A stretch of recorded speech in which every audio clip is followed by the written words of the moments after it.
Hi, my name is Mark, and today I'd like to tell you more about Kreel Manor, a game by Tristan Hall.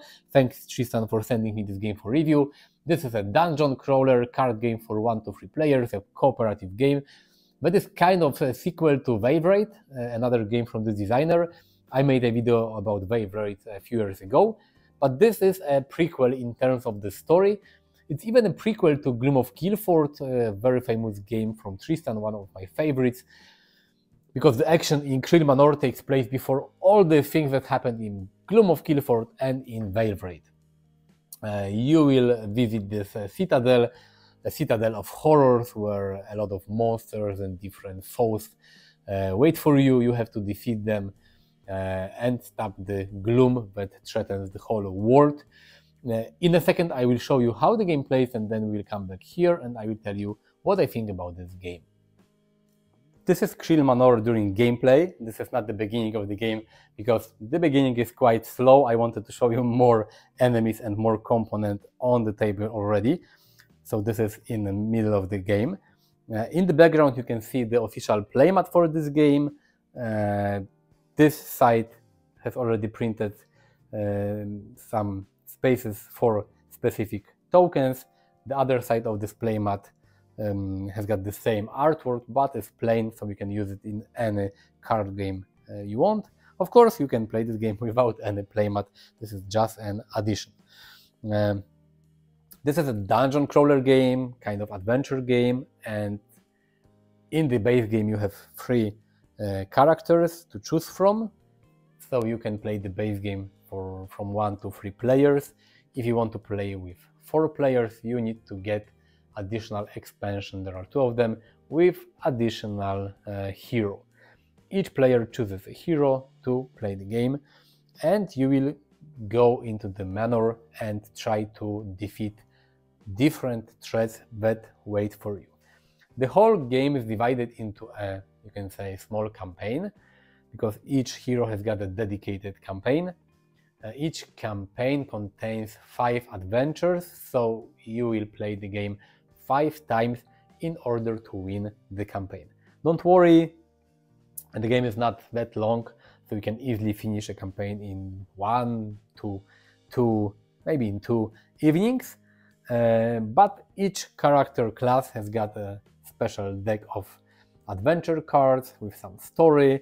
You will have to make some choices, and depending on your choices, you will get different adventures during your campaign.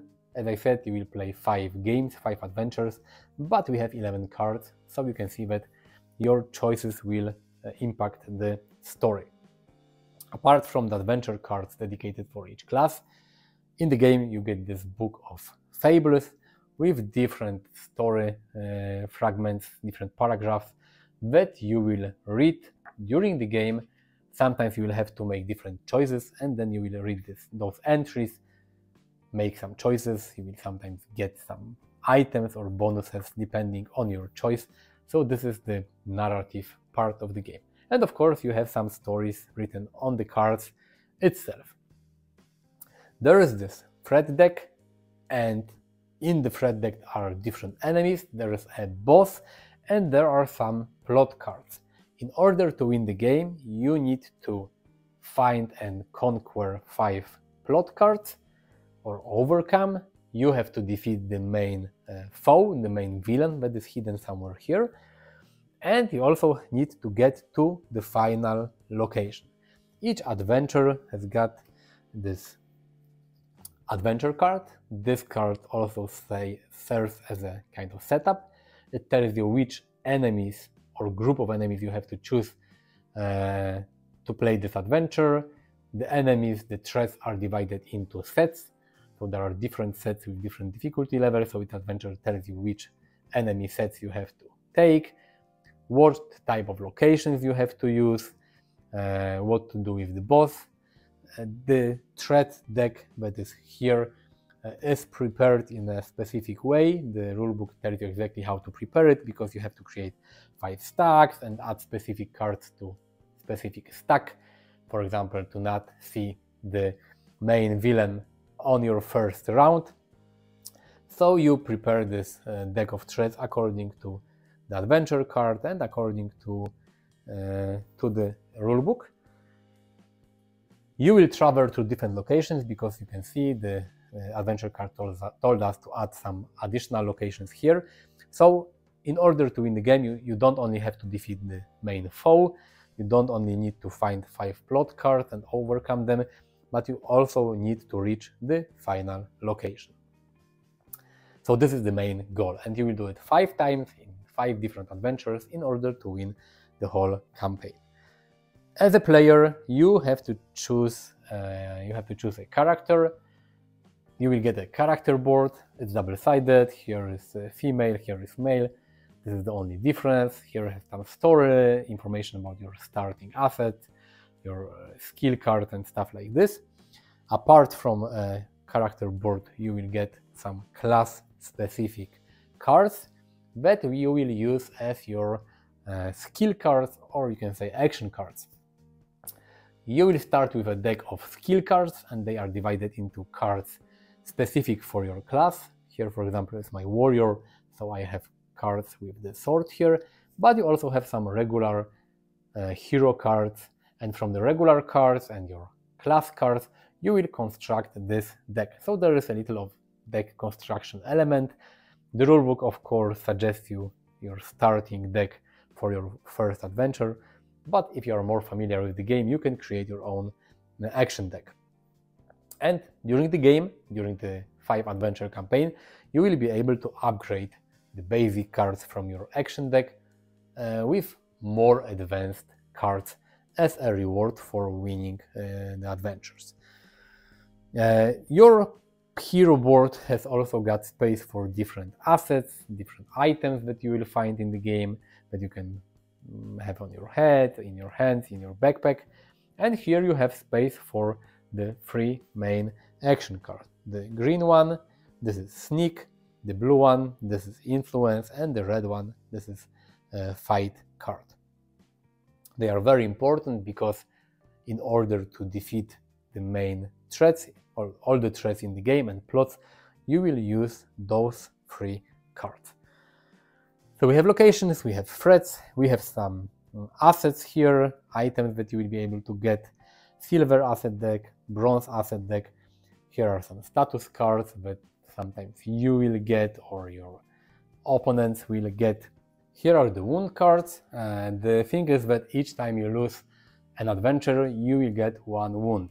If you lose the same adventure 3 times and you get 3 wounds, you can progress to the next adventure, but the thing is that you can maximally have 4 wounds. If you get the 5th wound, it means that you are dead and you have to restart the whole campaign.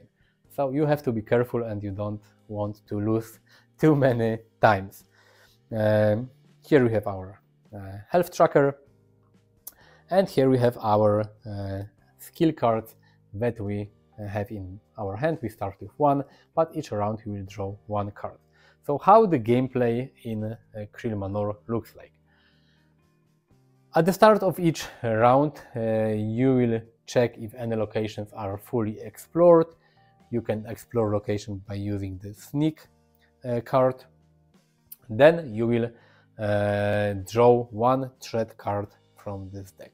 And here at the top of this playmat, there is this threat track.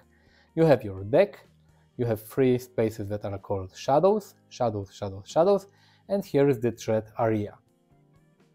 Each time you need to add a new threat, you will take the top card from here, you will move all the cards here to the right, like this, and the cards that you drawn from the deck will land here. This is important because the cards in the shadow, they don't influence the threat area and they cannot do you any harm. But you will be able to reveal them during the game, so you will know what will happen in the future and what you can expect. Any card that is here in the threat area, okay, let's maybe remove this card to make more space, but all the cards that are here, they will damage you. Most cards will damage you at the end of the round, so you want to remove those threats from this threat area. And this is also how you go through this threat deck, and you have to go through the threat deck to find the foe and to find 5 plot cards. So first you check if you explored an location, then you add a new threat, then you take 1 card from your skill deck into your hand. You have a limit of 6 cards. If you have more than 6 at the end of the round, you have to discard the additional cards. And then there is the play phase of each of the round. And this is the most important phase because this is where you will be able to play. In the play phase, you can play any number of skill cards from your hand. You are not limited to 1 or 2. If I have 5, for example, I could play all of them. You just have to remember that you only draw 1 new skill card at the beginning of the round. So you can play the cards, and they do different things. Sometimes they help you with attack, sometimes they can heal you. As I said, each class has got different skill cards. There are some common hero cards that you construct your deck with. So you can play the cards that you have. The second thing that you can do, you can activate. You will get different assets, different equipment cards, and sometimes they have this passive skill, like my warrior has got this Wolven Blade. It adds +1 to my fight attacks, and this is like a passive skill. I don't have to do anything with this card. But for example, I have these apples that I found during the game, and I can flip this card to heal 1 spirit and swap the position of 2 of your actions. So basically, I could flip this card to use it. If you flip a card, it's used for the end of the whole adventure. You will not be able to use it anymore during this adventure. Sometimes you don't have to flip a card, and sometimes you have to exhaust a card. It means that you rotate it by 90 degrees, and this card will be available next round. So different asset cards, they have different effects, but you can activate any number of cards that you want. Then you can either tilt or use one of the main 3 action cards. We have green card with sneak, we have blue card with influence, and we have the red card with fight. And on your player board there are printed values 1, 2, 3. And this means that the power of the green card is 1, the power of the blue card is 2, and the power of the red card is 3. Sometimes they have dice on them, and dice means that you added more power to those specific actions. So for example, if my red fight card is here, its power is 3, but if I have a die with 3, its total value is 6. So I have 6 power with my fight card, only 2 power with my blue card, and 1 + 1, 2 power with my sneak card.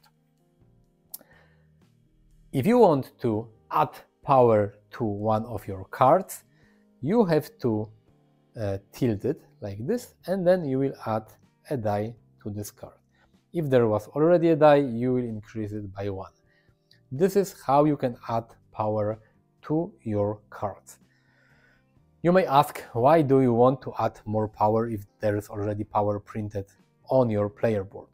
Mostly because if you look at the threats, they have different values. This is a threat card with this monster. This is his name. Here is some story text. Here is some additional bonus that the card gets. Here, revealed shield, defeat, add 1 threat. It doesn't matter for now. But the important thing is that you get these 3 numbers here. And this is the number of fight skill that you need to defeat it, the number of influence skill that you need to defeat it, and how many sneak power you need to defeat this card. You have to choose one of them if you want to defeat this enemy. There are some enemies that require you to get all the values, but normally you just pick one. And as you can see, it's 7, 5, 7. And the basic power of each card is 1, 2, 3. So you wouldn't be able to get 7 power. That's why you need to add dice to your actions. Some cards, they add additional power to your card, like here, deal 1 influence damage to 1 threat, add 1 fight to a fight action, add 1 sneak, or add free fight to the fight action. So different cards, they can help you, but the basic value is here. So if you want, you can tilt one card to add one power to it, and you can do it only once per the whole round. And the last thing that you can do, you can use one of your actions to defeat a threat or overcome an obstacle or explore a location. Let's say that we have this manor servant and we want to defeat it. We need 7 fight to defeat it. I have 3 plus 3, so it's 6, and I have this blade that adds 1 to my fight. So I have 7 in total. I managed to defeat, to get 7 fight, so I can defeat this threat. It says defeat, add 1 threat, so it would mean that if I defeat this card, I will add a new card here with additional monster. Not all threat cards, they have this defeat effect, some of them they have. If I use this action, I have to remove the die. Of course, if I used the value of the die, I use it because I had 3 plus 3 plus 1. So I will remove this die. I will rotate this card 90 by 90 degrees, and I will put it on the first spot. So after you use an action card, this card gets weak and lands here, and you slide all other cards to the right. So right now my influence is 3 plus 1 is 4. You can only use one action and you can only tilt one action to add power to it. So you have to be very careful what actions you will use in each round, because the card that you use gets weaker, so you have to plan ahead. And this is how you defeat threats. If you have plots, you also need to choose, for example, to defeat this plot you need 4 power or you need 5 sneak. If you defeat it, you choose one option from here, and then you will read one entry in the Book of Fables. Some enemies, as I said earlier, they have this symbols here with this asterisk, and this means that you need to get 6 fight damage and 6 sneak damage, not this or this, but this and this, in order to defeat this evil foe. But this is the boss in this adventure. If you don't want to use your action to defeat any threats, you can also use those cards for different things, like here. Use to do fight action, or you can use this card to draw one skill. You'll also rotate it by 90 degrees, but instead of fighting, you will draw one skill. Then you will deal 1 fight damage to any threat. For example, if you want to use this sneak card, you can just use it to do a sneak attack on the enemy, but you can also do scout action. And scout action means that you can, if you have 3, 2 or 1 scout, you could use this action to reveal one of the cards here. This card will not do anything to your character, but you will know what awaits you in the future. Or you can use, for example, the sneak action to explore a location. And to fully explore a location, you need to add 3 sneak tokens to it by using the sneak action, and then at the beginning of the next round you will explore this location and you will reveal a new location from the deck. After you do all your actions, then there is the next phase. This is the spirit phase, and each enemy here will deal you damage. The number near the black circle means that this enemy deals 1 damage. The value near the white circle means that this is how much life points you will get after you defeat the enemy. So for example, this rat thing deals 1 damage, noble guest deals 1 damage, so I will lose 2 health. After all threats deal damage to your character, then you will get ready for the next round. You have to ready all your action cards, you have to ready all your exhausted cards, and you can start a new round. First you will check if any location was explored. If yes, then you reveal a new one, then you will add a new threat, then you will draw 1 skill card from your deck, and then you will continue playing the game. This one card here, Lord's Vengeance, you could see it here. This is not a card that is in threat deck at the start of the game, but if this threat deck runs out of cards, this enemy lands in your threat area and will stay there forever. You cannot defeat it, and it will deal 2 damage to you at the end of each round. So this card serves as a timer, so you don't play this game too long. If you play this, and this is basically how you play the game, you have, as I said, find and defeat 5 plot obstacles.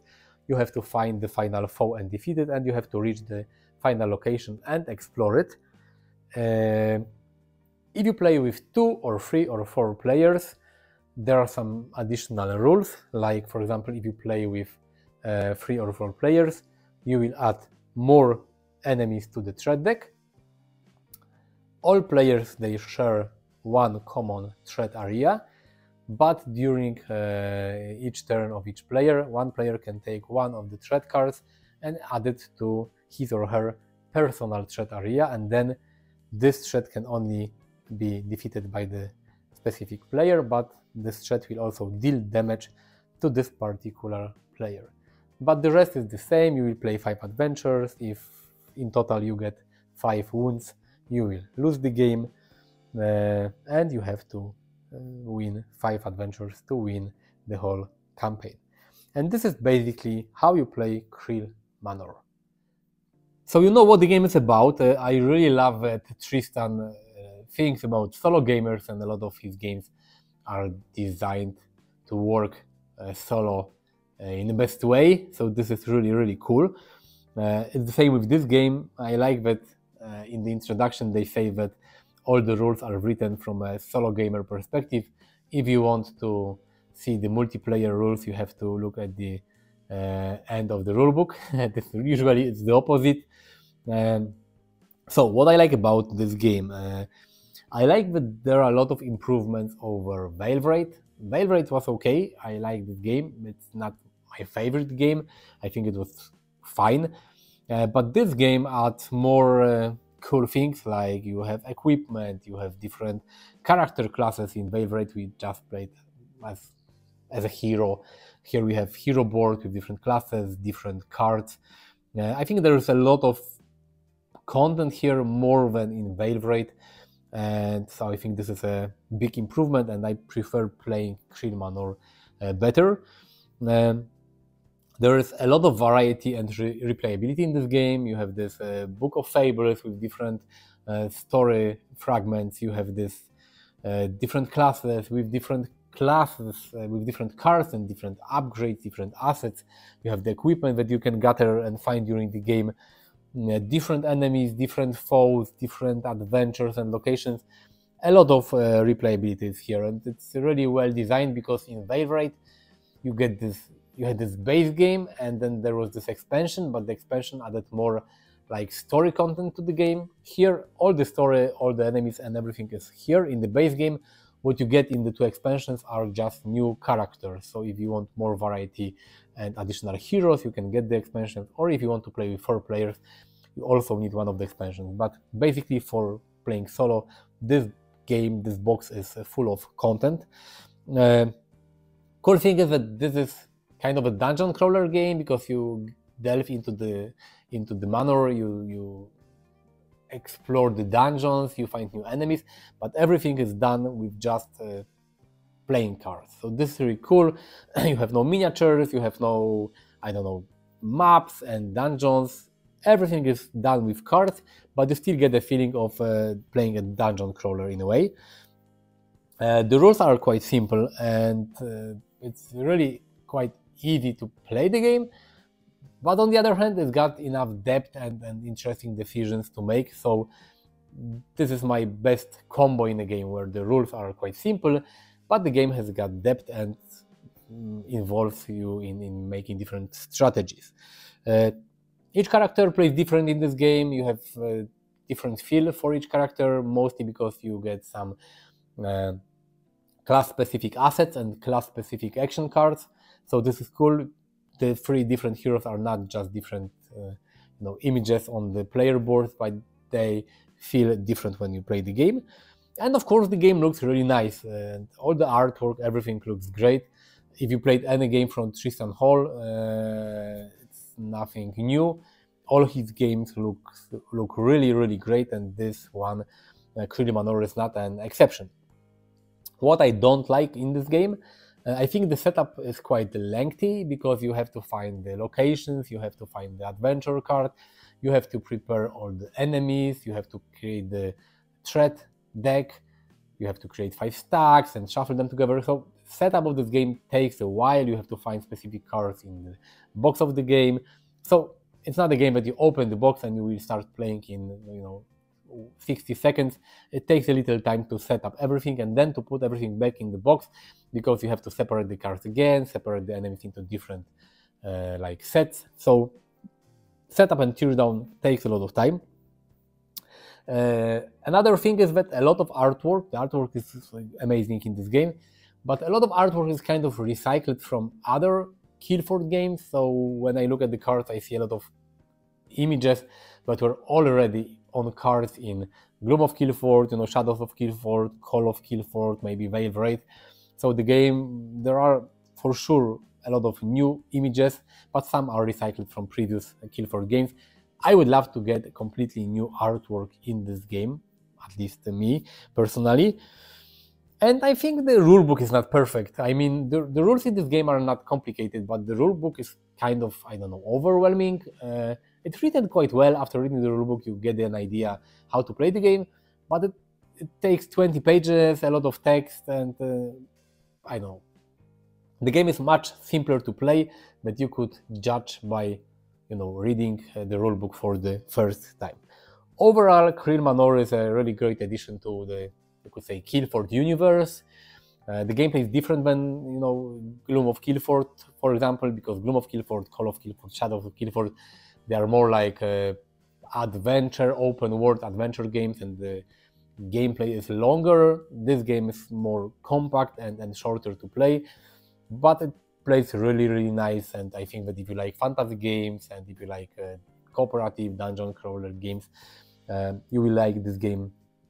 If you don't have Veil Wraith and you don't own Kreel Manor, I would say get this one, because for me this one is better, more interesting, it has more variety, more mechanics, but at the same time they don't make the game overly complicated. Really, really good game from Tristan Hall. I love his company and I love his games. As I said many times, Gloom of Kilforth, the whole Kilforth series is in my top 10 favorite games of all time. Thank you for watching this video. Let me know in the comments if you played any Kilforth game, Veil Wraith, Gloom of Kilforth, Shadow of Kilforth, what do you think about this universe? Click the like button if you like this video, subscribe to my channel if you can. Visit me of course on Facebook, Twitter, Instagram, or my social media accounts. You will find links in the description of the video. Thank you for watching, see you next time, bye.